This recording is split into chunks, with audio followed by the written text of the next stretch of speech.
Your Steve Jones Show podcast is loading now. The Steve Jones Show podcast is sponsored by Sunbury Motors, North 4th Street in Sunbury, and Sunbury Motors Kia, routes 11 and 15 in Hummel's Wharf.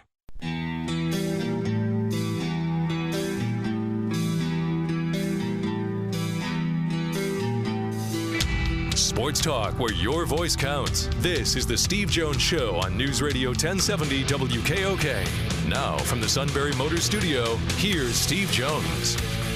He's at a loss. He's at a loss? I can tell you right now, I'm at a loss.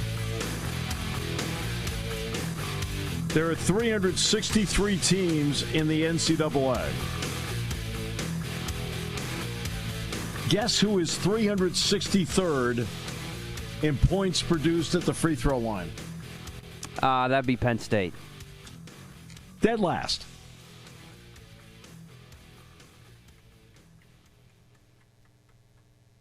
And don't be some smart aleck that says, well, all they do is shoot threes. Just, watch the games, okay? I mean, how many 2-point shots did they take last night? I mean, way more than threes. Not even close.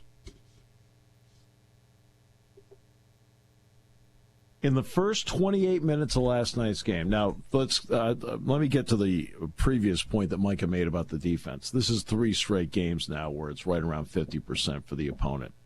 Unacceptable. And the point he made about Hepburn and Officiating. I think when I was previewing the game yesterday with you, and I know I did this with the group I spoke to a group yesterday morning.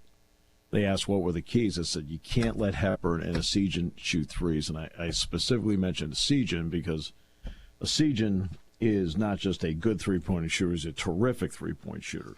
Now, he can't defend you. Even you'd score on Officiating. But in time, that'll change because he's a good ball player. But that was the whole thing. You could not let them shoot threes. Those two, I mean, Jordan Davis hit 2 last night. So what? I mean, honestly, that's not what he's talking about. He is not talking about a Jordan Davis who was 1 for his last 14 in threes, hitting 2 threes. I mean, he's open for a reason. You know, no offense, you want him shooting threes. But those two, they left them to go double somebody or on a switch and left them, and they hit shots. That's the killer.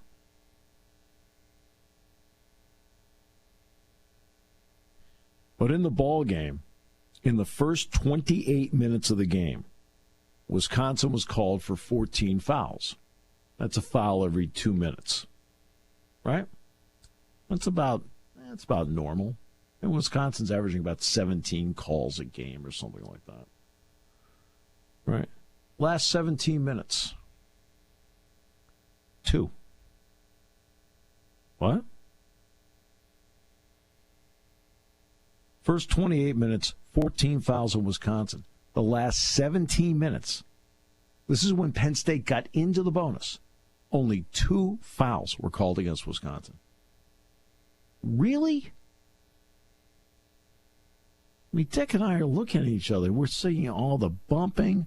We're seeing the grabbing. I mean, we can see it. I don't get it. I don't get what we're watching here. I've watched this a long time. You see stuff like that. Pickett hasn't shot a free throw in 3 games. 3 games. He's not a guy that's standing out at the three-point line. Yeah, he took a couple of three-pointers in yesterday's game, but everybody knows he has the ball in his hands a decent percentage of the time. And guess what? He's in the lane a decent percentage of the time. And you're telling me this guy is not shooting any free throws? He's not shooting any free throws? I mean, there's something not right here. I mean, I think I made the comment on the broadcast when they got to the bonus. He says, or I know what it was. They got to 9 to the double bonus. All right. Dick says they'll be shooting the 2 the rest of the way. I said, do you really think they're going to shoot any?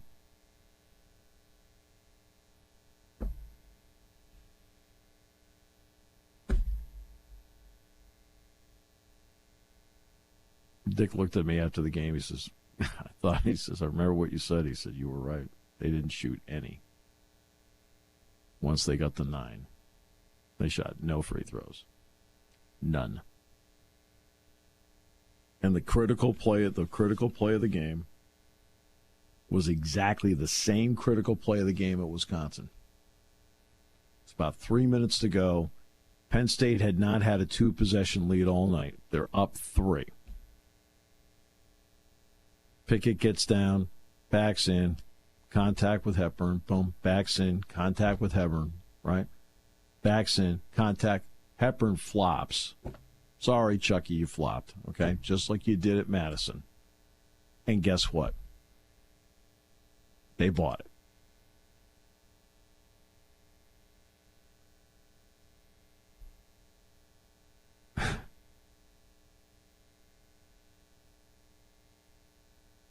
Penn State got called for 3 illegal screens last night. Now, I will tell you flat out that the Andrew Funk one was an excellent call. Andrew did. That was an illegal screen. No getting around it. At the top of the key. Illegal screen. The other 2 were the dribble handoff stuff where I hate that. What is it about this conference where they hate offense? I've said this for years now. This is the only conference I look at in America in football and basketball and in any major sport that does everything they can to take away offense. And, the league's got a problem right now, and guess what? They don't understand that they have a problem. The problem they have right now is that people want to see points. Last night was 79-74, but that was in overtime. So it was 68-68 at the end of regulation. Not bad. But look at all the games in this conference that have been 54-52. Northwestern beat Wisconsin. Michigan State beat Maryland 63-58. Right? I mean, come on. Now, I've seen it in a couple places, too. I just saw Tennessee beat Auburn 45-43. Something like that. Something like that. So it's not like it's not just happening in the Big Ten. But there's got to be more flow going on out there. There's got to be. Now, Penn State lost the game because of their defense. But you finally take the lead. You're at home. Your top guard's got it. He's backing in. Contact from the back. Boom. Contact from the back. Third time he falls down. So what, he falls down? I'd have called a flop. I'd have called basket counts, a foul, and a flop. Sorry. But, you got to let the offensive guy play offense. You can't just keep sticking your chest out. Guess what sticking your chest out does? That means you're moving forward, last I checked. To stick your chest out, you're moving forward. I'm at a loss for this. Well, here's my question. So you're at the point now. I didn't watch this live. I watched back on this earlier today, the game last night, because I had Bucknell last night.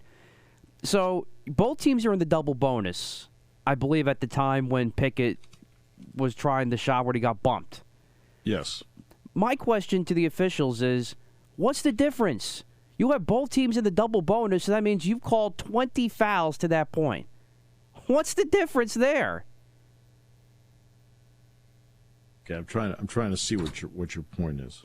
What's the difference of calling one more foul? If you are going to call 20 different fouls, right, regardless of how legitimate they are, then if you see the game's in the balance. Are you saying it should have been a no call? No, I said it should have been a call. I'm saying it should be a call because you've called all these other fouls, and the game's on the line the way Pickett is. Why is that not a foul? On Hepburn? Yeah. Because he fell down.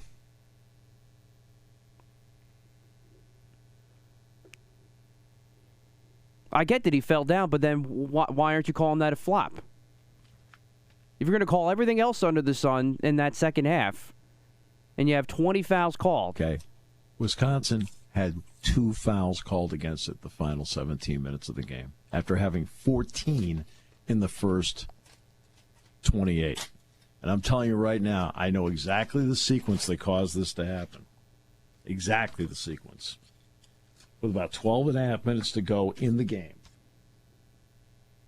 Wisconsin was whistled for 3 consecutive fouls and went from 4 to 7 up on the board in a blink. And Greg went berserk.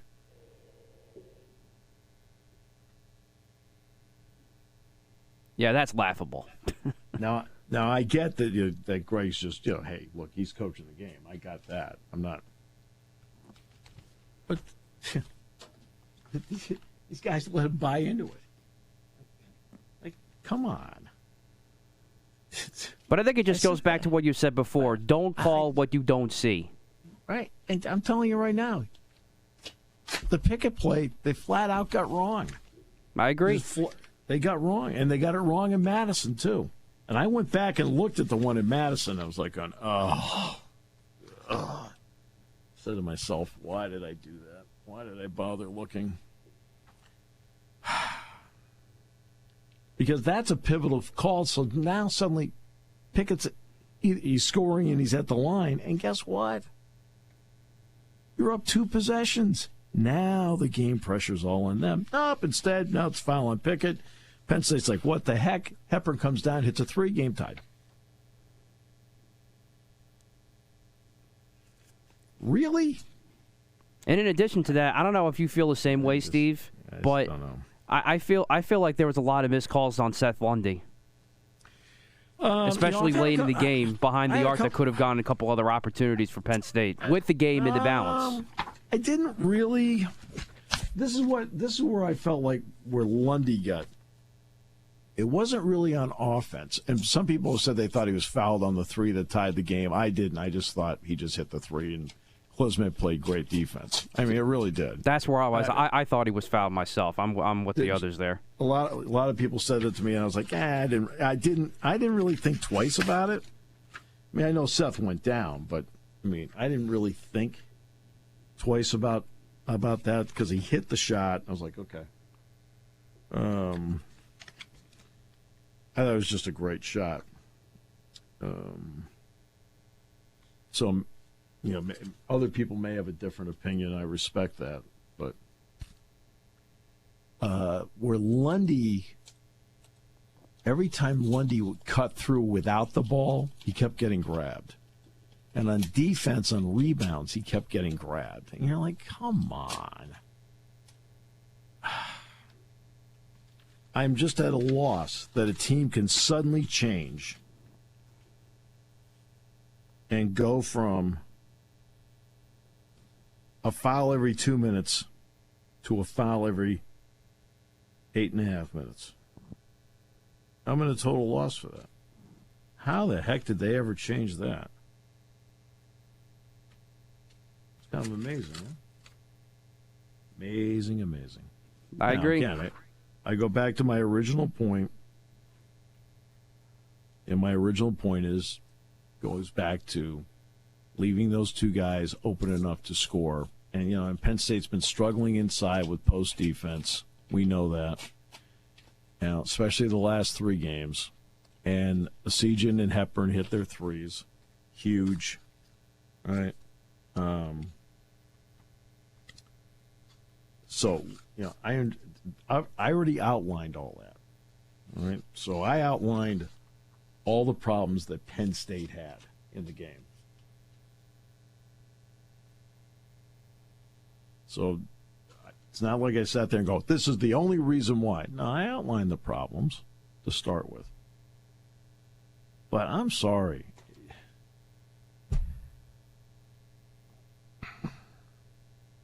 I'm sitting there and I'm looking at a guy that is going in the lane, in traffic, with the ball, and not once in a while, a lot. And he fouls out and never gets to the free throw line. Really? So he's in the lane all the time. And the game's over. He's fouled out, but he personally never got to the line. What the heck? What are we watching here? the dribble handoff and like illegal score. I'm like sitting there like, you've got to be kidding me. I thought they were finally getting that farce out of the game. Nope. Resurrected itself last night. That was 3 turnovers. Now the one on Funk at the top of the key. Andrew not only moved, but he put his hands out. That's a foul. The other 2, cut me a break. I mean, those are empty possessions there. I don't know. Penn State may have missed the shot, may have turned it over in another way. I don't know. But they're empty possessions. They even had a chance at a shot. You're just running your play, and everybody's looking around like, what the heck? I don't know. Well, Penn State gets 11% of its points total from the free throw line. 11%. That's 363rd in the country. And it's not just because they only shoot threes. They do not just only shoot threes.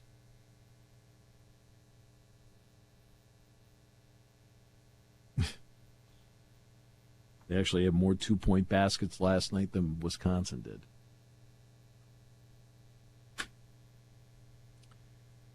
On to Maryland. We'll talk about this with Micah tonight. Randy Jepson will also be on the show. But I just walked out of there last night. I'm like, just really uncomfortable with what I saw. Because it's the same thing. Okay? Brad Davison had a reputation for flopping at Wisconsin.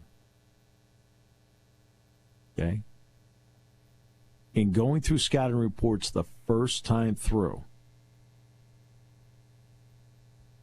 okay, not this time, but the first time through, it was specifically brought up that when Chucky Hepburn gets in trouble underneath the basket, he will hit the deck. Everybody should be aware of that. And guess what? Jalen backed him in Wisconsin. Chucky was in trouble. So Chucky just took a chance and got the call. Last night, Jalen's got him point blank. Chucky's in trouble. What did he do? Fell down, got away with it. Like, really? This is how we're going to play the game of basketball?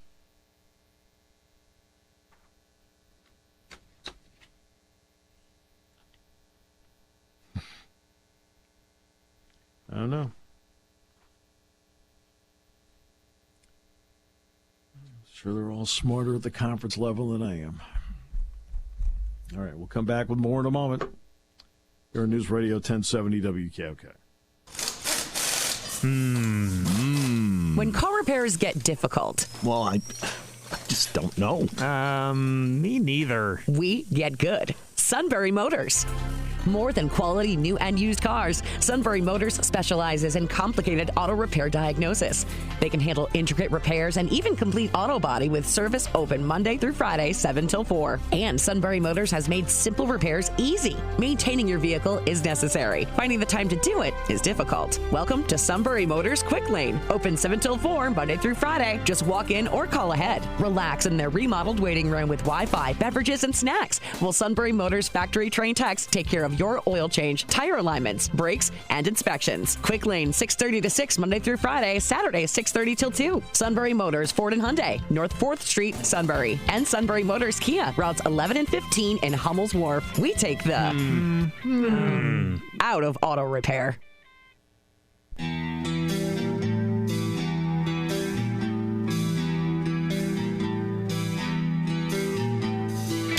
Sports talk where your voice counts. This is the Steve Jones Show on News Radio 1070 WKOK. Now, from the Sunbury Motors Studio, here's Steve Jones. All right, great to have you with us. Brought to you by Sunbury Motors, 4th Street in Sunbury. Sunbury Motors Kia, routes 11 and 15, Hummel's Wharf, online, sunburymotors.com. Ford, Kia, Hyundai, best in new inventory, great pre-owned inventory with the Sunbury Motors guarantee. And a great service department with fabulous technicians that back it all up. Sunbury Motors, 4th Street in Sunbury. Sunbury Motors Kia, routes 11 and 15. Hummel's Wharf online at sunburymotors.com. Let's see. NBA trades. Kevin Durant to the Suns last night. Mikal Bridges was part of the group that went to Brooklyn. The Warriors traded the former number 2 overall pick, James Wiseman. I never understood that pick. In today's league, I don't understand it. Bones Highland, Eric Gordon went to the Clippers. Jay Crowder went to the Bucks. Lakers got Mo Bamba. Matisse Thybulle went from the Sixers to the Blazers. Jalen McDaniels went to Charlotte. Russell Westbrook was traded. The Knicks got Josh Hart from the Blazers. Jakob Poeltl went back to Toronto. And Kyrie Irving is now with Dallas. So there you go. And our Bucknell alum, Mike Muscala, is now a Celtic. Yeah, he'll help. He'll back up Robert Williams. He'll help him. I mean, he'll give him some minutes. I mean, he'll help him. And the Lakers got Mo Bamba from the Magic for Patrick Beverley. He also had made a trade and picked up D'Angelo Russell, too. So those are some of the trades that they made. And the big one, Kevin Durant going to Phoenix. The New York Rangers also have made a trade for Vladimir Tarasenko, picked him up from the St. Louis Blues for Sammy Blais. It's a big move for the Rangers to get Tarasenko. Helps them a lot. Flyers would have made a trade, but there isn't anybody on that team anybody wants. Just kidding. Get the lingerie on the deck. Call the janitor. No, that sounds about right. And what is it about Chris Sims that he doesn't like Jalen Hurts? He just has very dumb takes. That's the only reason why. Or maybe he's just as bad of an analyst as he was a quarterback. Yeah, I mean it's okay. I don't understand it. It's completely okay to say he's not a top 5 quarterback or anything like that. But I mean that's fine. I mean it's just you saying that you think there are 5 other guys that are better. But he's kind of stupid. Yeah, been bashing him all year, and now he's saying he's only good because of the people around him. Well, I think the people around him do make Jalen Hurts better, and conversely, I think Jalen Hurts makes the people around him better. So I think it kind of works both ways, don't you think? Exactly. Yeah, Chris Sims is now officially in the Hall of Stinkage and on the dope list. He did not. I mean, again, he's been like this with Hurts all year, I guess. Yes, he has. I've never understood it. Never will. Yeah. All season he has gone after Jalen Hurts. Okay. I mean, look, he's an analyst, so he's expected to deliver analysis, and you don't have to agree with it. His job's to put opinions out there and then go from there. Second winter workout was today for Penn State. As I mentioned on yesterday's show, I said, let's see now. Game at 8:30, off the air at 10:30, turned out overtime. Off the air, let's see, at 11:30. Got back, recorded the update show about midnight. I said, odds of being at winter workout number 2 for me, long. No, senor! No, senor! No, senor! So I didn't see it, but I can tell you that who the coaches label as their top competitors today, okay? Second straight time at quarterback, it's Bo Prabula. Second straight time at running back, it's Nicholas Singleton. Wide receiver, this time it was Trey Wallace. Tight end, second straight time, Khalil Dinkins. Offensive line, this time it was Drew Shelton. On the defensive line, Zariah Fisher. Linebacker, Curtis Jacobs. Corner, Cam Miller. Safety, KJ Winston. And specialist punter, Alex Paqueta. So those are the winter workout winners this morning inside Haluba Hall. So far you've had Perbula, Singleton, Malik McLean, Trey Wallace, Dinkins, Caden Wallace, Drew Shelton, Adisa Isaac, Zariah Fisher, Tony Rojas, Curtis Jacobs, Storm Duck, Cam Miller, KJ Winston, and Sandra Sahadic and Alex Paqueta. Those are your winners for the week.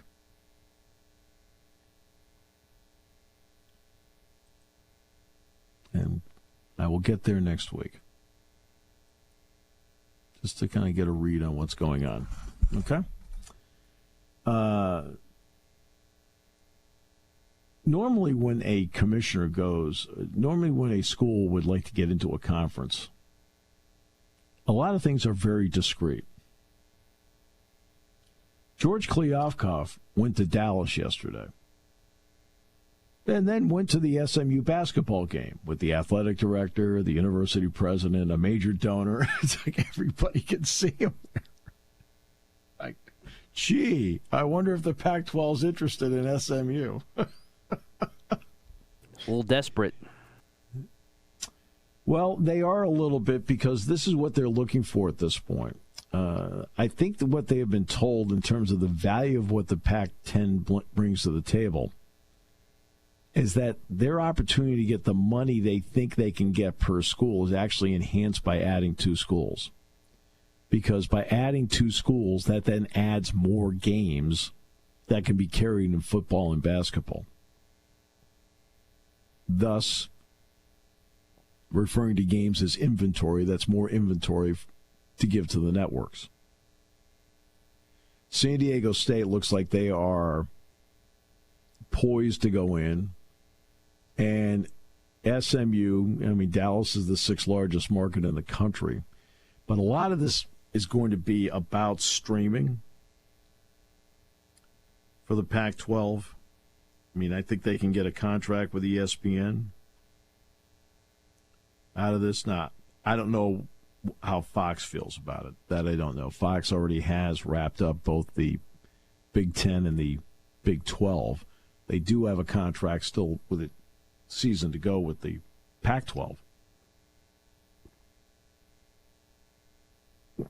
But this is about inventory. Now, for SMU, this would be great for them. It opens up the West in recruiting and so forth. San Diego State still gives them some sort of toehold in Southern California because they are the one entity, the Pac-10, that still does not have a contract yet with the media. And I'm sensing now with him making the rounds that they may expand first and then get the TV contract instead of the other way around.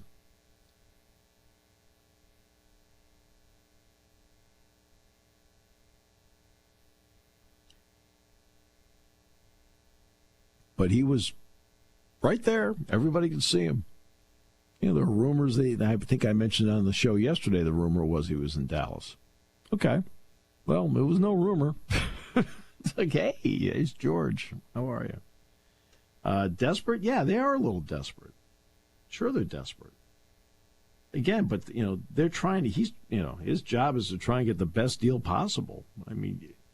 I don't think he's going out there to do this, even though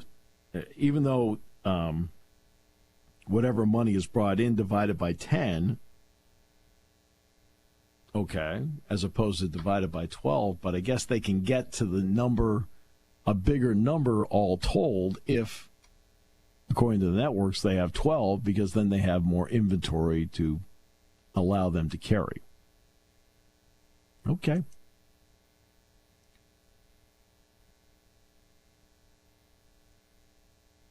And that's where they are right now.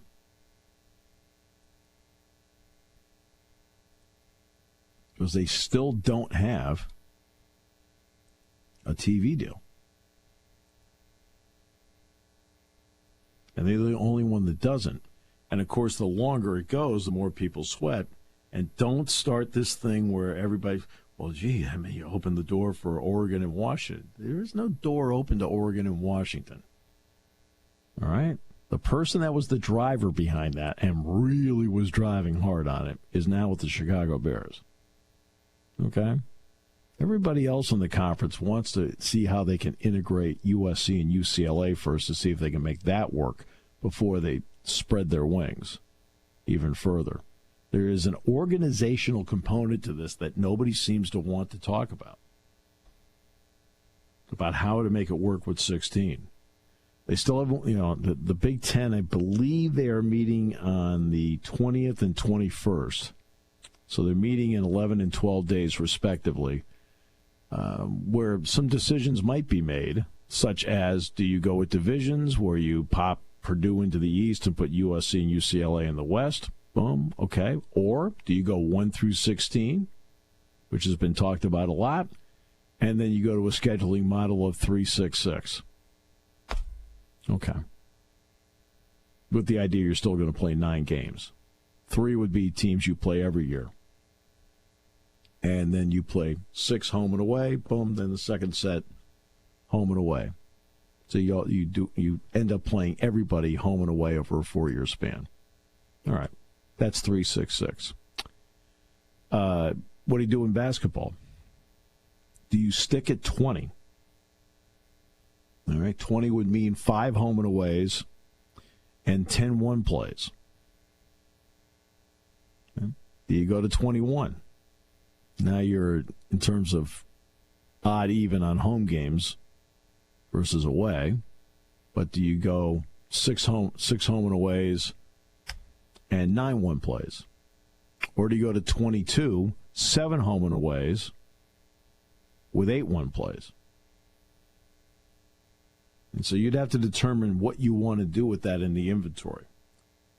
In the end, I know they're getting a lot of money out of these deals. In the end, I still maintain what I talked about last night, and this is something that Matt LePay, the play-by-play voice of Wisconsin, and Andy North, yes, that Andy North. The three of us were talking for a while before the game last night. Andy's a big Wisconsin backer. In fact, there's a plaque when you're walking onto the court about the court being named after Andy and his wife. And Andy and Matt and I talked for maybe 15 minutes before the game last night. We were talking about, hey, look, all of us feel like I would have given ESPN some sort of package. Because I'm telling you right now, except for maybe a big game here and there, the Big Ten is going to be on big-time ignore from these guys. I mean, where was the NHL when the NHL was not on ESPN? They were on big-time ignore. I mean, I was kidding her. I looked over at Andy and says, yeah, they now know who Alex Ovechkin is. Right?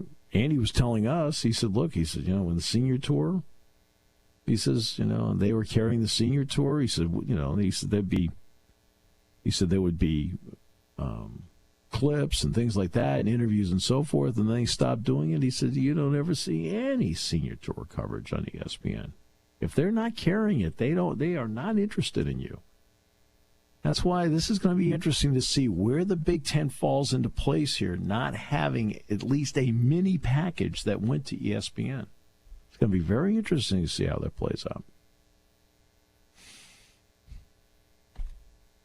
I mean, it may play out great for all we know. We can only see how it plays out once it starts playing out. But it is something to at least consider where they are with all this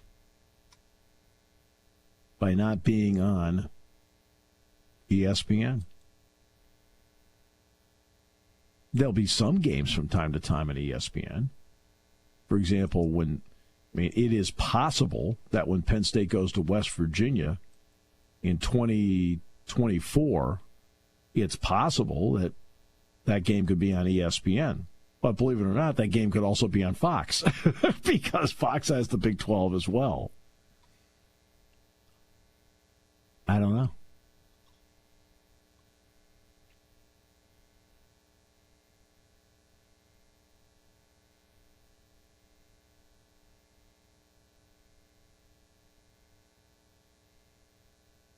Again, Big Ten teams can end up on ESPN, but only if they're playing at an entity that happens to be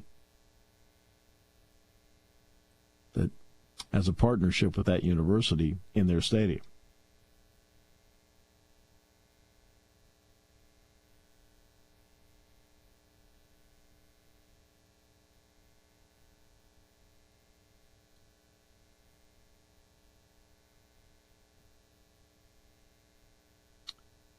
All right. Time to take a break.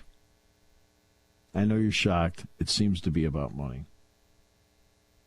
I'm stunned. Oh, my almighty! All right. We'll take a break. Got to get out of. They got to get out of here early tomorrow. By the way, earlier. You know why? Carrie Underwood. That's right.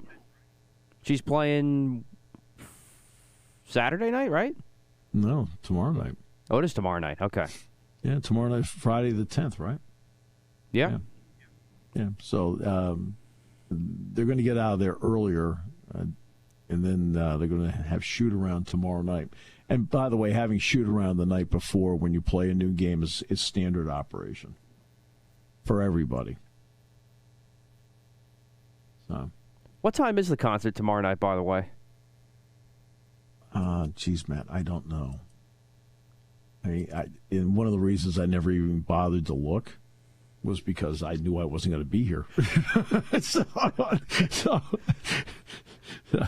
Only because I'm going to be coming out that way to driving out for the Lisa's cousin's wedding tomorrow.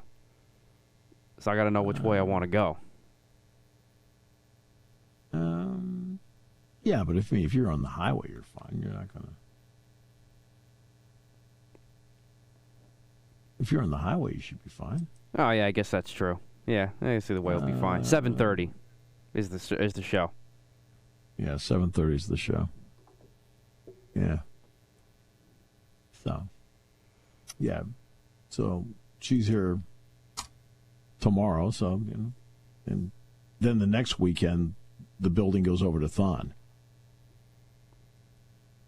And Penn State's at Minnesota next weekend. So I don't know what time we're getting out for that one. Probably earlier as well. DeMaurice Smith says he'd like to scrap the combine and offer regional pro days as an alternative. Yeah, that's not going to happen.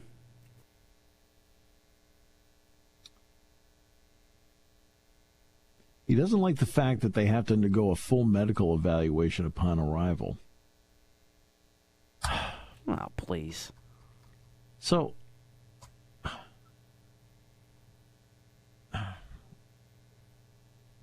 if I'm going to draft an athlete where it's based on physicality, I don't mind knowing to make sure I'm drafting somebody that's fine, right?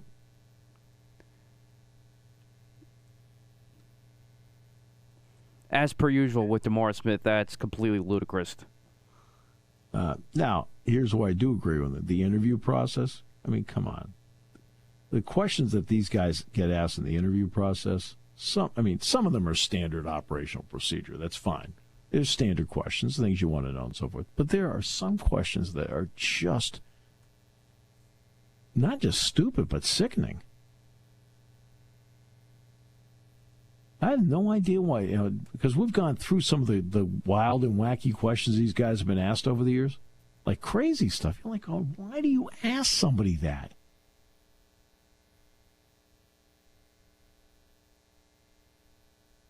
One of Smith's largest sticking points with the current format is top draft picks feel like they need to undergo a full medical evaluation upon arrival. Well, guess what? It's an athletic league. I don't want a guy, am I going to sit there in the third round and draft a guy who has cartilage damage that I don't know about?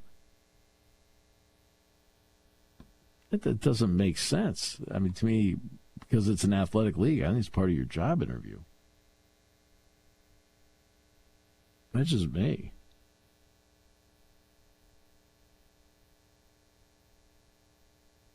Now, the stuff about the bench press and the 40s and things like that, I always find that to be like, all right. Because you know what happens? These guys end up training for the combine. Penn State's going to have 7 guys going to Indianapolis. 2 prominent ones not going. Sean Clifford and Chris Stahl are not going. They only invited one long snapper. And the Patrick Manley Award winner was not the snapper they invited. Really? Okay. But they'll get their chance at Penn State next month. But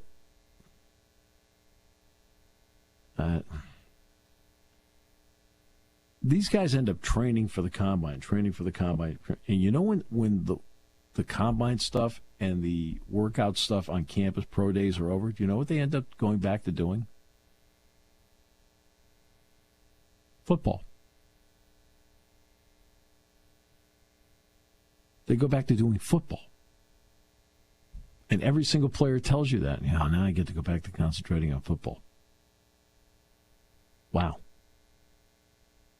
Okay. Ray Diddy's on the show today, huh? Your guy? Yes, sir. And then Alex will join us tomorrow. He was at the Senior Bowl last week. He's kind of young to be there, isn't he? All right, we'll come back with more in a moment. Here on News Radio 1070 WKOK. Get the lingerie on the deck. Call the janitor.